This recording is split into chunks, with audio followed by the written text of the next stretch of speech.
ସନ୍ଧ୍ୟାରେ ଆସିକି ପହଞ୍ଚିବେ ଏଠି ରାତି 8:30ରେ ତାଙ୍କର ଗୋଟେ ରିସେପସନ୍ ହେବ ପାର୍ଟି ଅଫିସରେ ଏବଂ କାଲି ଆମର ଡିଷ୍ଟ୍ରିକ୍ଟ ଯେଉଁ 35ଟା ଡିଷ୍ଟ୍ରିକ୍ଟ ଅର୍ଗାନାଇଜେସନାଲ 35ଟା ଡିଷ୍ଟ୍ରିକ୍ଟର ଯେଉଁ ସଂଗଠନର ଷ୍ଟ୍ରକ୍ଚର କେତେ ଦୂର ଆଗେଇ ଯାଇଛି ଆମ ବିଭିନ୍ନ ପ୍ରୋଗ୍ରାମ ଗୁଡ଼ାକ କେମିତି ହେଇଛି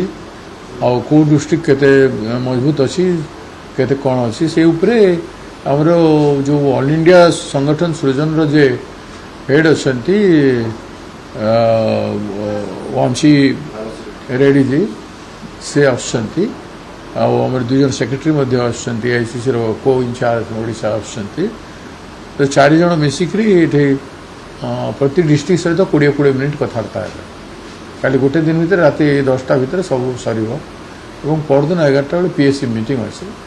ପିଏସ୍ସି ମିଟିଂ ପରେ ଲଞ୍ଚ ହେବ ଲଞ୍ଚ ପରେ ଆମର ନେତାମାନେ ଯେଉଁମାନେ ଚାହିଁବେ ଆମର ନୂଆ ଇନଚାର୍ଜ ସାଙ୍ଗରେ ଦେଖିକି ଆଲୋଚନା କରିପାରିବେ ନୂଆ ଇନଚାର୍ଜ ଏବଂ ପ୍ରଥମ ଭାବରେ ଓଡ଼ିଶା ଦାୟିତ୍ୱ ତାଙ୍କ ଗୋଟେ ଚ୍ୟାଲେଞ୍ଜ ରହିବ କି ଓଡ଼ିଶା କେମିତି ଆଗକୁ ଯେହେତୁ ଆଗକୁ ବି ନିର୍ବାଚନ ଅଛି ପଞ୍ଚାୟତ ନିର୍ବାଚନ ସେ ଜଣେ ଦକ୍ଷ ବ୍ୟକ୍ତି ପରିଶ୍ରମୀ ବ୍ୟକ୍ତି ଫିଲ୍ଡର ଲୋକ ତେଣୁ ତାଙ୍କ ପାଇଁ କୌଣସି ଚ୍ୟାଲେଞ୍ଜ ଜନକ